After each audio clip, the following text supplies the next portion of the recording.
Alright, hi guys, my name is Spilo, and this is episode 9 of the First Fight Concept series, where we look at a first fight in a professional Overwatch match and discuss the concepts that were used for teams that won and concepts that were failed in application by the team that lost, and then discuss how we can apply them in our own understanding of Overwatch and how we can apply them in our own Overwatch games. Now today we're going to be talking about a concept called rotations. Now before we talk about what rotations are and how they're applied, it's important to understand at this point in the series that some of these concepts are going to be overlapping, excuse me, and they're going to be like map control has a little bit to do with crossfire, and crossfire has a little bit to do with like vision manipulation, and in this particular rotation one has to do a little bit about understanding poke versus objective, understanding what the enemy team's composition is. So a little bit of these concepts will bleed into each other, but rotation in of itself is a fairly unique concept that we haven't touched on, and it's especially important in King of the Hill matchups, or KOTH. So I'm going to pull up my epic pen and we're going to go over in a little bit of a visualization of why King of the Hill rotations are important. Because King of the Hill, the way they're set up is unlike other map designs where it's a little bit more linear with design, even something like Anubis, let's say. So this is Anubis A. This is Anubis A spawn, this is Anubis B spawn. With Anubis A, your job is to attack in one direction. And with Anubis B, you're supposed to attack in one direction as well. So even though the map itself is not linear, the way you attack, depending on the point or the objective or the payload, it's different, right? It's mostly one directional with flanks and things like that. But in King of the Hill, it's a little bit different because in a map like Oasis City Center, which the point is basically a circle, if we put the enemy team tank line here, enemy team DPS here, then we want to put our supports over here. And if the enemy tanks and the DPS rotate, if they rotate this way, then we want to be rotating our backline this way. And so you kind of rotate around the point, trying to maintain distance between your squishies and the enemy's tanks, and be rotating and adapting that based off of where those tanks and DPS rotate. And that's especially important in the situation that we're about to pull up now, where we're going over specifically a tank heavy composition that the Houston Outlaws is running versus a DPS heavy composition that the Shanghai Dragons is running. Now we're going to skip back a little bit before the Shanghai Dragons win, and we're going to discuss about specifically how this rotation was accomplished and why it was important. So opening up here, triple tank or triple support, protect the soldier kind of a composition with an Ana. This is offering a lot of point presence, a lot of tankiness, more of a GOAT style, objective style play style, while running a DPS hero that is not only good in City Center, but is good against the most anti-GOATs threat, which is that Pharah. So Soldier is nice here, you can go in high ground, keep the Pharah zoned out, yada yada yada. Shanghai is running a triple DPS, 1, 2, 3, with flank control, with crossfire, Soldier can move around. Ana has to be very careful in this composition because she's the least mobile hero in this composition, so she's going to be positioned way out. Houston Outlaws open up this by walking out onto point, and they realize something, that the Shanghai Dragons have set up good map control, and they've set up a good crossfire. If we skip back just a tad bit, we're going to see Pharmacy right over the point using this middle structure to kind of have cover. We're going to see Tracer going across established crossfire. You've got Hammond and Soldier on the high ground here. So the crossfire is rough against a tank heavy composition. They can't really stay here. So as soon as Houston Outlaws notices this, they need to ask themselves the question, where can we be positioning ourselves to take away map control away for the Shanghai Dragons? How can we be rotating ourselves to maximize our effectiveness while minimizing our risk? Because that's the concept of rotations. So they go from here to rotating away to take away the high ground away from Youngjin. So Youngjin knows he can't stay here. He doesn't have the beefiness and composition to be able to stand and stay and fight for this high ground. And unlike the average competitive player, gold, plat, silver, diamond, whatever, who goes, okay, high ground's great for Soldier, I'm gonna stay here until I die. He realizes that I've got to adapt my positioning here. I've got to rotate, otherwise I'm gonna get completely steamrolled. So he runs out and goes to the other high ground. Now even this is temporary. Now Gamsu gets slept and killed, so that's unfortunate, but Shanghai Dragons rotate. So they go, okay, Youngjin can't stand here, right? But I can stand here for a little bit, but even here is going to be dangerous because in a second they're going to send Winston, they're going to send Diva, Dante is going to be stabilized up here with Raucus, and they're going to be able to outduel him 2 versus 1. There's no way Youngjin can stand here for very long, so he's going to stand here for a little bit, cover behind, but even then he's going to have to rotate. And you're going to notice something, there's somebody missing from our screen. Where's the Pharmacy? Well, can you remember when Pharmacy was initially playing here? Can Pharmacy stay here? Should Pharmacy try and stay here against a soldier on high ground, or the Winston that could threaten you, a diva that could threaten you? Is that realistic? Nope. You got to find a way to rotate where you can still contribute to the fight, but you could do so in a much safer position. So we're going to see Youngjin drop.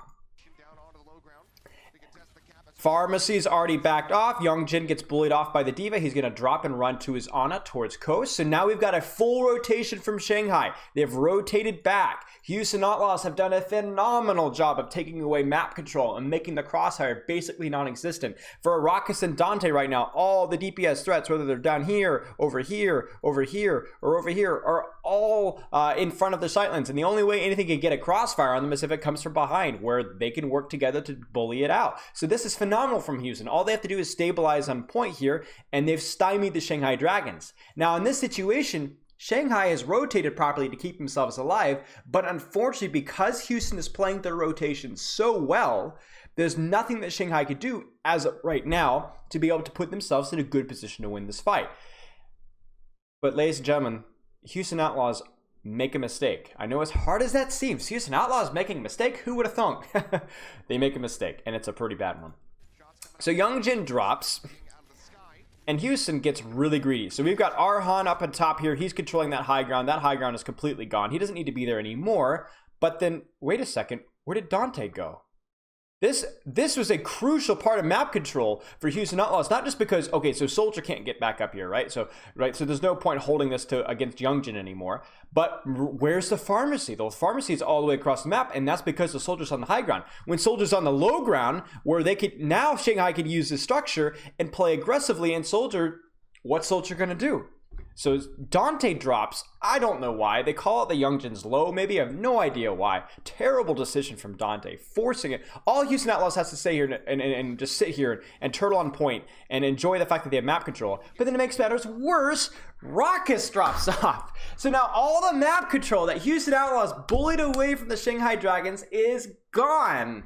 And now Shanghai does something beautiful. So I don't just want to rip on Houston Outlaws here. I want to really applaud the Shanghai Dragons on making a defensive rotation that was good, but then an offensive rotation that puts them in a position to win the fight. So now Deding goes, okay, I guess I'll go back to point now, because now I can hide from the cover of this. And there's no way that Soldier and Ana is going to be able to immediately bully me out. I'll be able to establish way more crossfire. I'll take back the map control. I'll rotate back, boy.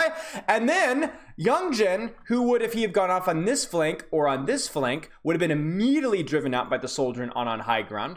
Well, what high ground? What map control? What vision? Arrakis is either looking this way or this way. He can't look at both anymore based off of his position. So guess what Youngjin's going to do? And we're going to see it in just a second off screen. So Tracer dies, nobody gives a rip. It doesn't matter anymore. Shanghai Dragons have already established their crossfire. Gamsu's back, he's pile drives in. Wait, how did Youngjin kill Boink? Boink is like right here. How is he? What? Farah's landing rock. Wait, what? How is Farah able to get that close?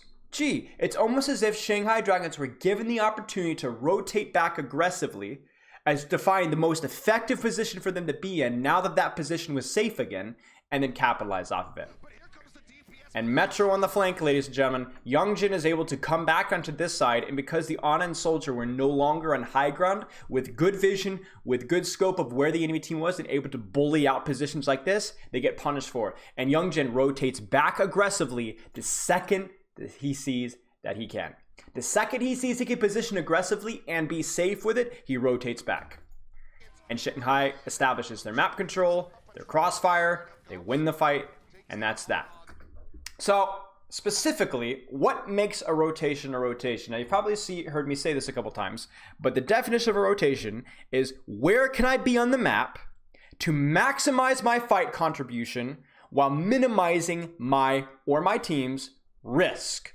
And at the start of the fight, you saw Farah opening mid, Soldier going high ground. There was no risk there at all for either of them at that point in time, so they positioned as aggressively as possible. But the second the Houston Outlaws, utilized their map control capabilities and rotated themselves up to high ground, well, then Shanghai had to rotate back out. And if the Shanghai Dragons had not rotated, if the Soldier had rotated too slow, if the Pharmacy had tried to stay where she is now while the Houston Outlaws are on high ground, they would have immediately died and this video would have never happened. But because the Shanghai Dragons rotated back defensively, because the Houston Outlaws made a positional mistake, the Shanghai Dragons were then able to rotate back aggressively because those threats were no longer there and be able to punish the enemy team. And that's why these professional teams are professional, because complacency doesn't happen. They see that, hey, we can do this, let's do it. Because what makes good teams and good players good aren't just hard set rules, but the ability to adapt. The ability to move. It's the rotation is specifically about where you're positioning yourself any given moment. Not this is a good spot, because anybody can look up ML7, Metro, Jonak positions on YouTube in a compilation and just write down every good position. But it takes a special type of player to be able to go, okay, they're positioning there because of this, and then, okay, once this happens, they go back to here, and understand that there's context for that positioning. The best players, the best teams know how to adapt their positioning, and that is exactly the definition of a rotation. Now let's look at some other examples of rotations that you could apply into your own Overwatch competitive games, whether you're a tank, DPS, or a support. Okay, so let's go over a real life example. You're a Zenyatta, you're playing on Oasis University. You have seen Jonak plays here, and you think that this is a great spot to be in, right in the middle of the fight, right?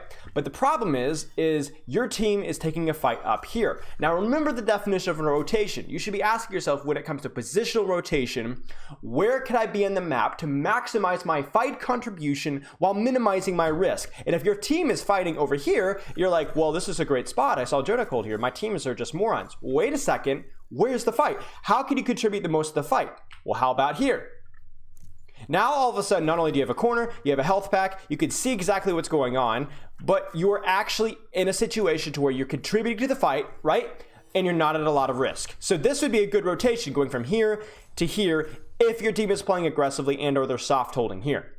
But can you stay here? No, because as the enemy team pushes through, now you're too far forward. Now you're too close. The proximity is all off. So now a good rotation would be to rotate back, not this way, that would be bad. Rotate this way and go back to where you were, because now this is a decent spot if the fight is happening here, because the risk has been reduced, but the contribution is the same.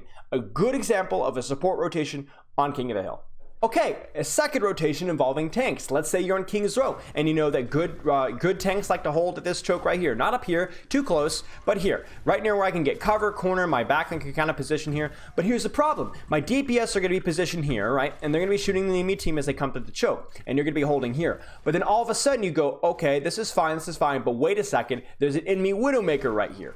Yikes, that's going to be a problem, because if I even drop my shield for a second, that Widowmaker is going to be able to easily snipe anybody here. And based off of the Widowmaker's positioning, because she's over here, she's able to be in such a defensive position, like nobody in my team will be able to deal with her at all if she's positioned there. There's no way. So you need to ask yourself, how do I need to rotate my positioning as a tank so that the Widowmaker has fewer options, and or is it a position to where she's less safe if she does decide to contribute to the fight? So let's say if I rotate my positioning from here, because they have a Widowmaker, I rotate my positioning to here. Now, I'm still in a position where I can contest point. I'm still in a position where I can contest my team. I can still contest this choke here, and I still have a place to juggle behind. But now, if the enemy Widowmaker wants to contribute, she's going to be at worst here, where my team can shoot her a little bit more, but also here or here, both in locations where there's closer distance, so my team can deal with her better. Not to mention, if I've got a flanker, being able to contest a Widowmaker here is a lot easier for my flanker than it is all the way across there. So I'm rotating my positioning as a unit, as a main tank, because obviously it doesn't really have to do with what I have to do, but it helps my team in regards to where we're deciding to take the fight, because it gives us more options against what the enemy team is running. It helps me be effective as a main tank while reducing not just my personal risk, but my team's risk. And that's something that you have a responsibility to be thinking about as a main tank. Rotate where you think your team has the best advantage in taking the fight and is at the least amount of risk. Okay, last example of a rotation specifically to do with DPS heroes. Let's say that you're on Anubis defense, first point, and there's no enemy Widow. You're just popping up here. Nobody's messing with you. You're doming heads, right? But all of a sudden you notice that, oh, wait a second. Where's that? They are on Genji now. They're on Genji, and that Genji, or maybe even that Tracer, if they know that little ledge jump thing they could do here, that Genji Tracer is going to be on me in a second. Like, they're going to be right on me, and it's going to suck. So yeah, I could hold here, yes, but I'm in a very, very, very dangerous position. So let's think about this. What if I put my Venomine here? What if I scope here, and the second that I hear or see Genji rotating around, I then grapple across? Now, guess what? Genji not only has to go across my Venomine if he wants to reach me, but now my sightline, even though they're not quite as good, I'm in a position to where there's more distance between myself and the enemy Genji. So even if he does pop up, I could shoot him here, I could shoot him here, I could shoot him here, I could shoot him here, and he's not immediately on top of me. I still have a sightline, right? So let's think about the opposite circumstance. Let's say you're starting here. Let's say for whatever reason you like this position here as a Widowmaker, and you're like, okay, I can dome him from here. I can actually kind of reach through here, and you know, I'm not as much of a risk at this threat. But then all of a sudden you notice, okay, where's the Genji Tracer Sombra? They're not going this way. They're going to be rotating across this way. What are you going to do at this range? Like, what are you going to do? You're going to point blank. You're going to die. So you place your Venomine here first off, and then you go, okay, right before they come out, once I've confirmed, I'm going to rotate across this way. That way, that the only way they could reach me is to dash, to, you know, use double blinks, to translocate across. Now I put myself, distance between myself and the enemy team to, you know, my effectiveness is just the same here, but I'm at a significantly lower risk. And you have to be able to adapt to that. You have to be able to rotate back and forth based off of where the enemy team is, right? This is something that takes practice. You can't just go into Overwatch and just go, okay, this is a good positioning. This is where I hold. This is the only way to play Widow. It has to be adaptable. You have to rotate based off of, number one, where you're effective, and number two, what is the safest location for you to be based off of where the enemy team is. All right, that's going to wrap up episode 9 for me. I hope you guys enjoyed it. If you have any additional questions, feel free to join my Discord, link in the video description, and direct message me with anything that you might want to ask. Have a wonderful day.